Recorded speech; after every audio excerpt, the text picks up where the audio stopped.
뉴욕 증시가 상승세를 보였습니다.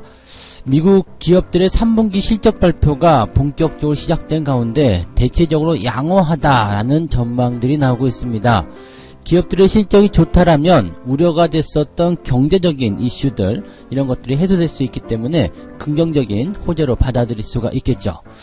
또한 유럽에서는 브렉시트에 대한 타결 기대, 협상이 완벽하게 만들어질 것이다. 즉 초안 합의에 이르렀다는 얘기가 나타났습니다. 그래서 리스크를 상당히 줄여주는 듯한 그런 모습이 좀 나타났는데, 이런 전체적인 부분들이 또다시 시장의 호재로 작용되고 있다는 부분들 전달을 해드리도록 하겠습니다. 라임에 대한 환매 중지 사태, 라임 운용사가 이 발행한 펀드에 대해서 환매 중지를 내림에 따라서 여기에 대한 혼란이 커지고 있는 상황인데, 수조 원대에 이르는 메자닌 펀드와 같은 이런 사모펀드 쪽으로 번지고 있다라고 합니다. 자세한 이야기들 전달해 드리도록 하겠습니다.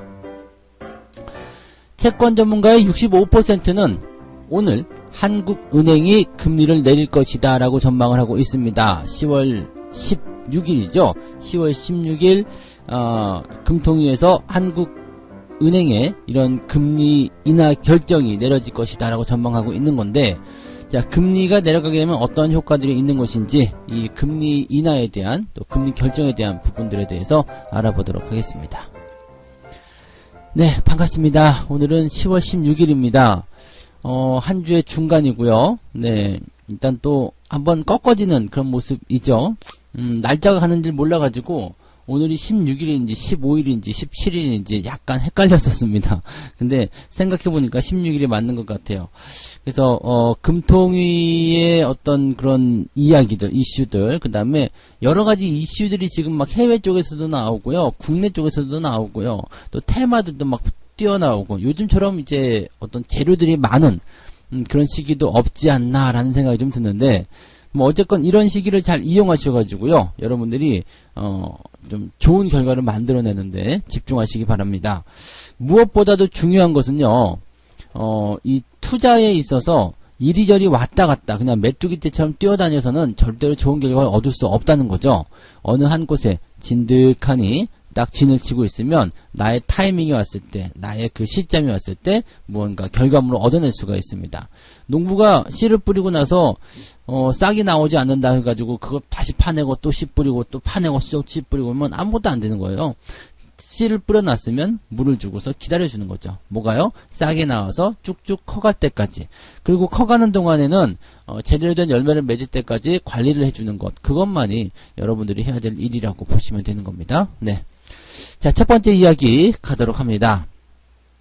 뉴욕 증시가 일단 소폭 상승세로 이제 마감했다고 봐야 되겠죠? 네, 그래서 전체적으로 이제 그 소폭이라고 하기도 좀 많이 올랐나요? 거의 1% 가까이 상승하는 모습이 좀 나타났는데, 뭐 다우지수든 나스닥이든 전체적으로 좀 분위기는 괜찮았던 것 같습니다. 그래서 이 시장이 가지고 있는 전반적인 느낌이라든지 또 어떤 투자자들의 어떤 그런 투자 심리들, 이런 것들이 많이 좋아지지 않았나, 이 생각이 좀 들고 있습니다. 그 중에 이제 그 이유를 좀 들어본다라면은 그 기업들의 실적이 상당히 좋았다라는 얘기가 지금 나오고 있습니다. 지금 뭐 사실은 3분기 실적을 발표할 때 기업들의 실적이 그다지 썩 좋지 못할 것이다라는 어떤 우려감들이 좀 있긴 있었어요. 그런데 실제적으로 이제 그 발표를 좀 하게 되니까 34개의 기업 중에서 29개 기업이 전망치를 웃돌았다라고 되어 있습니다.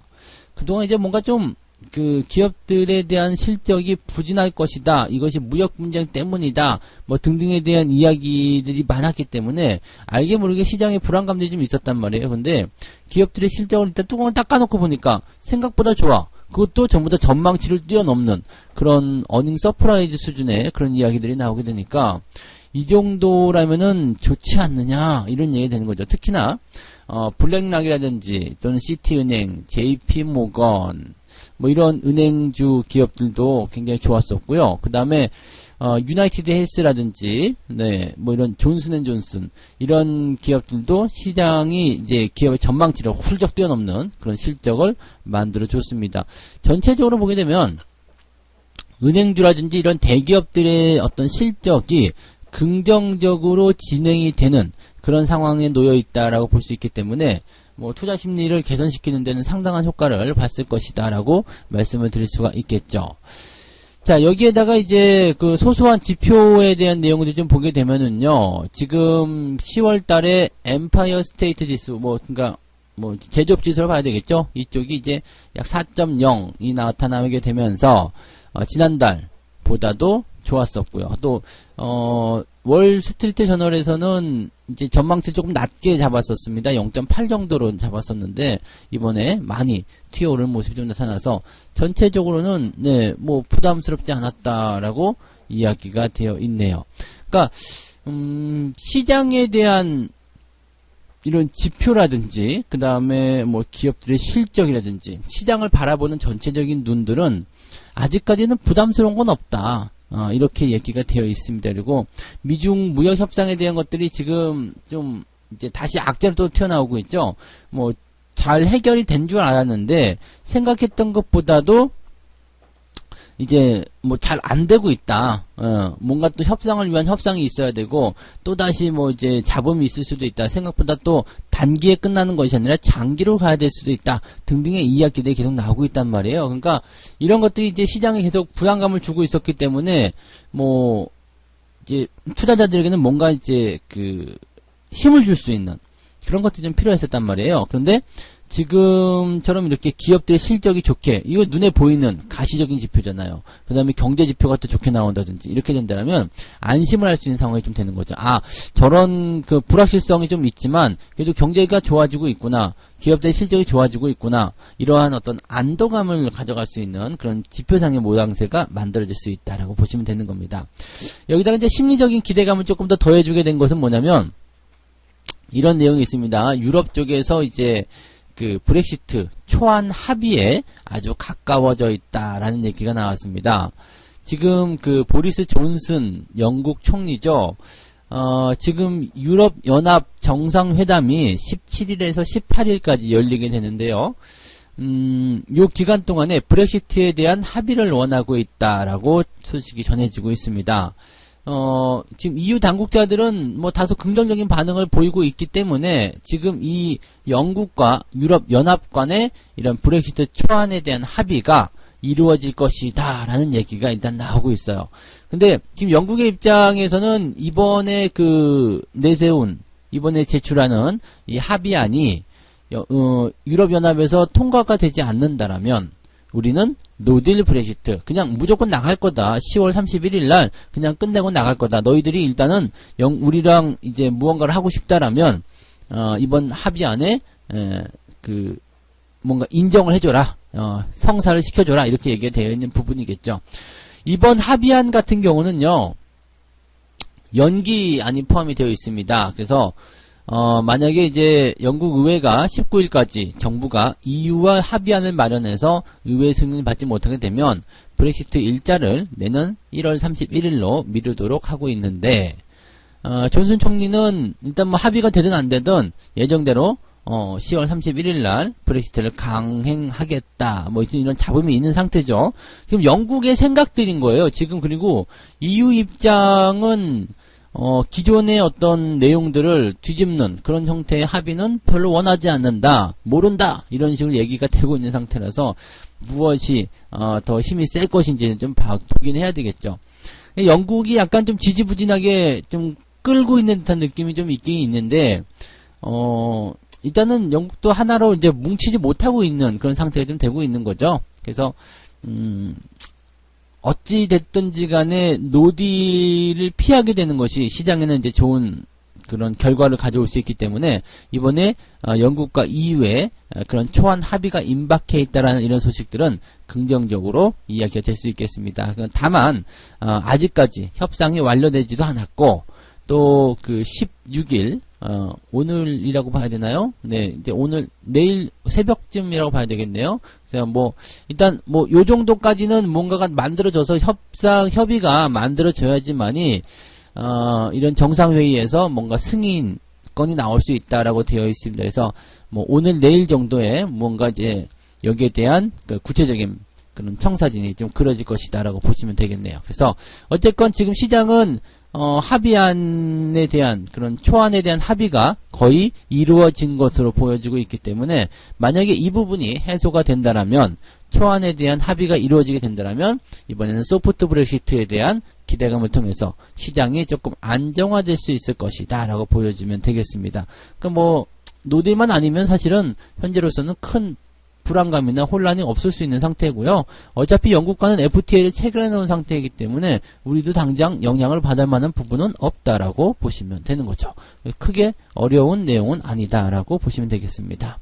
시장은 일단 뭐 자꾸 소소한 어떤 악재와 그 다음에 기대감들이 같이 공존해 있는 상태이기 때문에 이런 상태의 어떤 시장에서는요, 뭐 크기를 좀 놓고 비교해 볼 수는 없겠지만 그래도 전체적으로 시장이 좀 상승할 수 있는 그런 어떤 배경들을 좀 만들고 있다 정도로 우리가 판단을 해보시는 게 좋을 것 같습니다. 분위기는 나쁘지 않을 것 같아요. 네.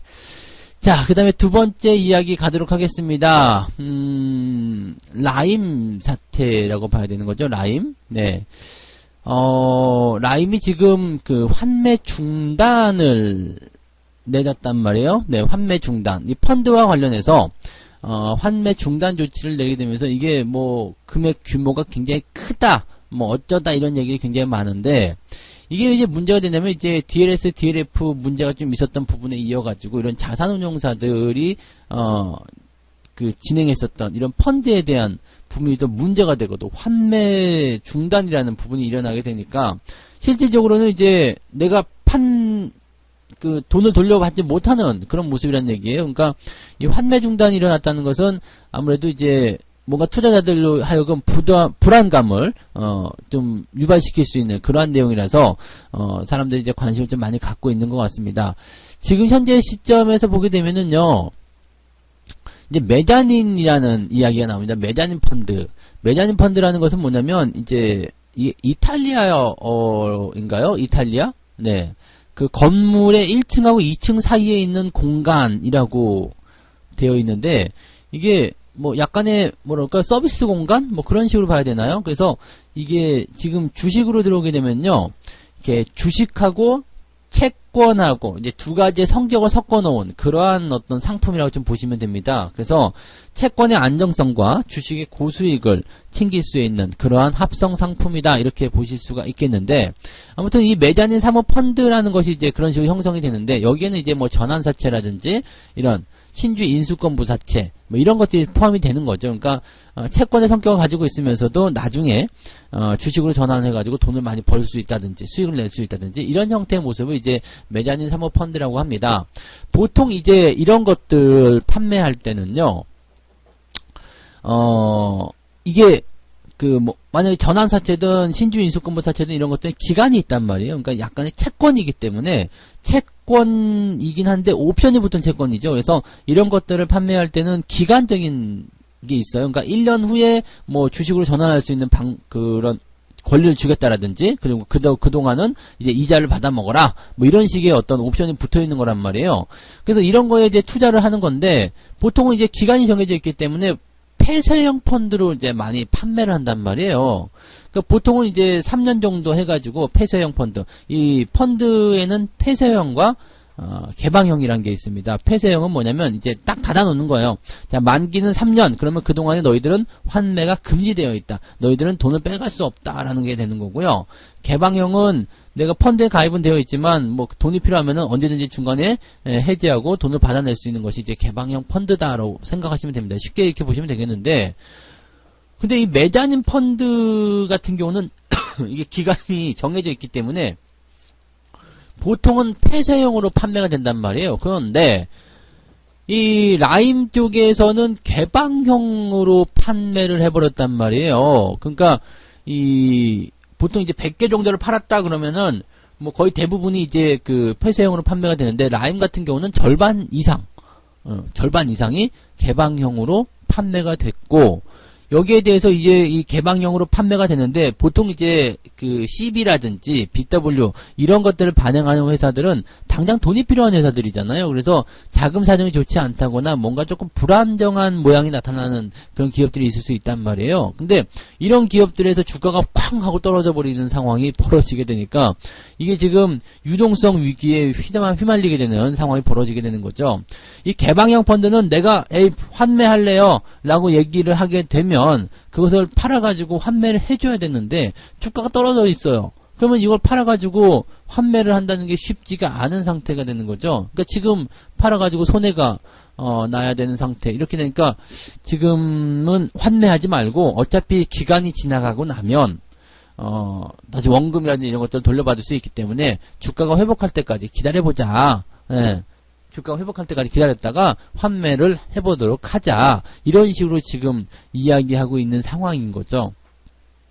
그러니까 지금 개방형으로 하고 이제 그 상품을 팔았는데 환매 요청이 들어오니까 안 되겠다 그러면서 폐쇄형으로 바꾸자라는 어떤 뉘앙스라고 보시면 되겠죠. 그러니까 환매 중지를 딱 걸어놓고서 돈을 안 주고 있는 상태가 돼버린 겁니다. 보통 이제 이런 그 상황들은 유동성에 대한 어떤 문제들이 있었기 때문에 그런 것이다라고 볼 수 있겠는데 이 라임 자산운용 같은 경우는 생각보다 좀 유명한 그런 자산운용사이기 때문에 돈들이 계속 들어와 있었거든요. 계속 들어오기 때문에 괜찮아 우리는 돈이 풍부한데 뭐 괜찮아 라고 했을 거란 말이죠. 그러다가 유동성이 꽝 하고 멈추게 되니까 여기에서 이제 문제가 굉장히 불거져 나오는 상황이 되었다라고 보시면 되겠죠. 이번 라임 헤지펀드 같은 경우는 이제 부실 CB, 부실 CB, 전환사채, 그 다음에 레버리지, 그 다음에, 모자형, 즉, 하나의 큰 펀드 밑에, 그, 자식 펀드들이 들어가 있는 그런 펀드, 그 다음에 개방형 펀드를 판매했다는 거, 이런 것들에 대한 문제가, 굉장히 크게 나왔다라고 보시면 되는데, 여러 가지 문제들이 많았다라는 것을 우리가 좀 판단해 보시는 것도 좋을 것 같아요. 그래서 늘 지난번에도 DLS, DLF 때도 말씀을 드렸지만 이거 개인이 일단은 들어가는 부분이거든요. 그래서 금융회사가 판매를 할 때도 개인들에게 충분한 설명들, 보통은 이런 것들인데 이렇게 상황이 되어 있다라는 그런 상황 판단을 할 수 있도록 충분히 설명해 줘야 되는 부분이고 또 금융회사가 설명해 주는 것을 개인들이 좀 받아들이기 어렵거든요. 이해가 잘 안 돼. 그러니까 개인 투자자들 같은 경우도 좀 알아보고요. 그날 설명만 듣고 덥석 가입하는 것이 아니라 한참 알아보고 공부하고 거기에 대한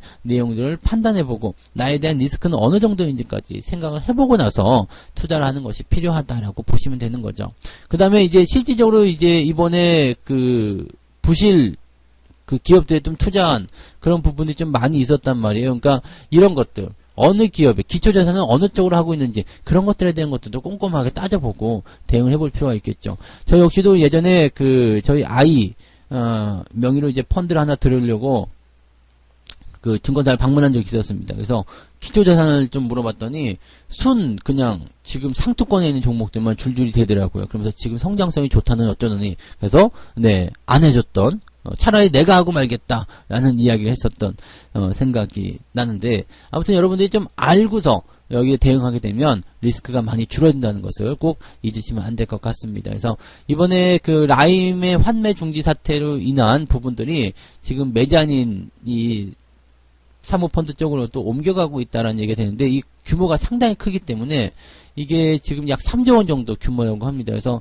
물론 이제 전부 다 개방형으로 판매된 것이 아니기 때문에 전부 다 이제 그 피해액이다라고 볼 수 있겠습니다만 그래도 조 단위 이상의 그런 그 피해가 또 설정될 수 있기 때문에 시장에서는 또 긴장하고 있는 그런 상황이다라고 보셔야 될 것 같네요. 자, 그래서 이런 부분들 여러분들이 일단은 이런 것들을 피할 수 있는 방법은 내가 아는 방법밖에 없어요. 내가 여기에 대해서 생각하고 내가 공부하는 방법밖에 없다라는 것을 꼭 명심하시기 바라고요. 아무리 안전하다고 하더라도 이것이 구조가 달라지게 됐다면 또 내가 감당해야 될 그런 부분들을 모르고 한다면 상당한 리스크가 될 수 있다는 것을 꼭 명심하시면 좋겠습니다. 자, 마지막 이야기입니다. 이야기가 조금 길어져서 빨리 진행하도록 하겠습니다. 채권 관련 종사자들 200여 명을 대상으로 설문조사를 했는데 이 중에 약 65%가 이번에 한국은행이 금리 인하를 할 것이다라고 이야기를 했다. 나머지는 기준금리 동결을 예상했다. 금리 인상은 지금 나오지 않고 있는 얘기고요. 일단 동결 아니면 인하인데 인하 쪽으로 방향이 조금 더 많이 가 있다라고 얘기가 되어 있습니다. 그래서 지금 7월 달에 기준금리가 1.75%포인트 그 정도였던가요? 그래서 지금 이걸 더 내릴 것이다라고 지금 되어 있기 때문에요. 기준 금리가 더 많이 낮아질 것이다라고 이야기가 되고 있습니다. 지금은 이제 0.25% 퍼센트 포인트를 인하할 것이다라고 되어 있기 때문에 더 낮출 수 있는 상황이 될 수 있겠죠. 그래서 지금 금리를 이렇게 낮추게 되는 이유들을 보게 되면 일단 경기의 어떤 그 경기 부양책이 조금 필요한 상황이다라는 내용이 일단 첫 번째 이유라고 좀 보시면 될 것 같고요.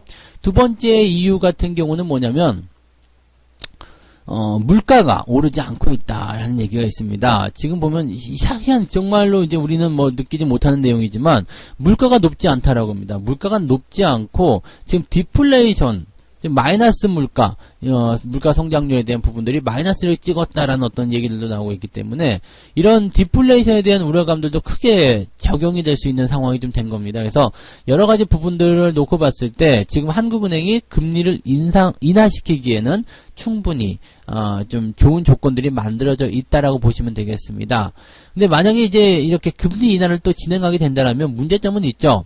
미국 시장에 지금 연준이 이제 금리를 추가적으로 낮출 것이다라는 이런 이야기들이 있기 때문에 우리나라도 좀 편안하게 금리를 낮출 수 있다라고 될 수 있겠습니다만 미국과 우리나라의 금리 차이가 여전히 역전이 되어 있는 상태죠. 그래서 미국이 우리나라보다 금리가 높다라는 부분에서의 어떤 부담감들이 계속 생길 수 있는 내용이 좀 있겠고요. 또 한 가지는 이제 가계부채의 증가입니다. 지금은 이제 경기가 좋지 않은 상태이기 때문에 금리가 이제 낮춰지게 된다면 물론 이제 그 부채가 있는 상태에서의 이자 부담이라든지 이런 것들은 현저하게 줄어들 수가 있겠습니다만 그 외적인 부분으로 봤을 때는요. 부채가 더 늘어날 수도 있는 그런 상황으로 갈 수도 있겠죠. 왜? 이자가 낮아지니까요. 그런데 이것을 그냥 부채가 늘어나는 것으로 단순히 생각하는 것이 아니라 이제 부동산 투자라든지 이런 쪽으로 또 확장이 되면서 집값 잡아놓은 것들이 또 요동을 칠 수도 있다라는 얘기가 되는 거겠죠. 디플레이션과 또는 이제 물가 또는 이제 현재 시점에서 나타나는 어떤 타겟팅화되어 있는 그런 어떤 상품에 대한 어떤 가격의 움직임들 이런 것들이 전체적으로 좀 반영이 돼야 되는데 지금 그 한국은행 쪽에서는 그 시장에 대한 어떤 경제 회복, 경기 부양 이런 것들에 좀 초점을 맞추고 있는 것 같아요. 그래서 대체적으로 이제 금리 인하 쪽이 우세하지 않겠느냐 이런 얘기가 되는 거고요. 글로벌 시장에서도 전체적으로 이제 금리를 낮추려는 움직임이 있기 때문에 그 대세에 묻어가는 그런 형태의 모습이 나오지 않겠느냐 이렇게 얘기가 좀 되고 있는 것 같습니다. 그래서 이번에 금리 인하가 된다라면 일단은 유동성 공급이라든지 이런 쪽에서 한층 더 수월해지는 모습이 나타날 수 있기 때문에 시장에는 호재성 재료로 작용할 수는 있겠다 정도로 우리가 판단하시면 좋을 것 같습니다. 네. 자, 이렇게 해서 오늘 세 가지 이야기 말씀드렸습니다. 뉴욕 증시가 3분기 미국 기업들 실적이 발표가 됐는데 생각보다 괜찮았다. 네, 생각보다 34개 중에서 29개가 전망치를 웃돌았다. 이런 이야기 해드렸고요. 영국과 EU 연합 간의 유럽 연합 간의 그 브렉시트의 초안 합의가 임박해 있다라는 이야기 때문에 이제 긍정적인 소식들이 전해지고 있다. 이렇게 이야기 해드렸습니다. 자, 그 다음에 라임 자산운용사의 펀드 환매 중지 사태에 따른 분위기가 또 안 좋게 형성이 되고 있는데 수조 원대 메자닌 사모펀드 쪽으로 옮겨가고 있다. 이렇게 얘기가 나오고 있습니다. 판매에 대한 것들이 조금 불안전했다라는 느낌이 조금 있는데 어쨌든 요건 피해를 조금 뭐라고 할까요? 극복하기 위해서 또는 예방하기 위해서는 개인 스스로, 투자자들 스스로 공부하는 방법밖에 없다. 이 말씀을 꼭 드립니다. 그래서 뭐 덥석 물지 마시고요. 항상 심사숙고하시고 알아보고 또 알아보고 돌다리도 자꾸 두들겨보고 건너가시는 전략을 취해주시면 좋겠습니다. 자, 그리고 채권 전문가의 약 65% 정도는 한국은행이 금리를 내릴 것이다 라고 이야기를 했습니다. 한국은행이 이번에 금리를 내리게 되면 경기부양 효과를 통해서 시장에는 그래도 일시적이나마 긍정적인 효과를 보여주게 될 것이다 라고 보시면 되겠습니다. 책 한 곡지 읽고 이제 마무리하도록 하겠습니다. 돈을 버는 왕도를 알려줄 것 같은 수많은 문구들이 가득한 이곳에서 나는 내 자신만의 투자 철학을 알려주려고 한다. 즉, 투자 성공의 가장 큰 비밀은 비밀이 없다라는 점이라고 말하고 싶다. 여러분들이 여기저기서 보이는 그런 것들 있잖아요. 비법. 당신에게만 알려주는 비법, 뭐 이런 거. 왜 나한테만 알려주냐, 뭐 이런 거죠. 네. 사실 비밀은 없고요. 여러분들이, 이런 주식 공부를 차근차근 해 나가다 보면은 그게 비밀이라고 생각했었던 것들이 어떻게 보면 가장 기초화되어 있는, 가장 기본적인, 누구나 알고 있는, 하지만 내가 투자를 할 때 당황하거나 또는 미처 고려하지 못했었던 그러한 부분들이었다는 것을 알게 되실 겁니다. 그래서 천천히 시간을 두고 차분차분하게 공부를 해 나가시면 좋은 일이 생기실 겁니다. 자, 오늘도 여러분들의 성공 투자를 강력하게 기원하면서 오늘은 여기서 마치도록 하겠습니다. 저는 다음 시간에 다시 올게요. 고맙습니다.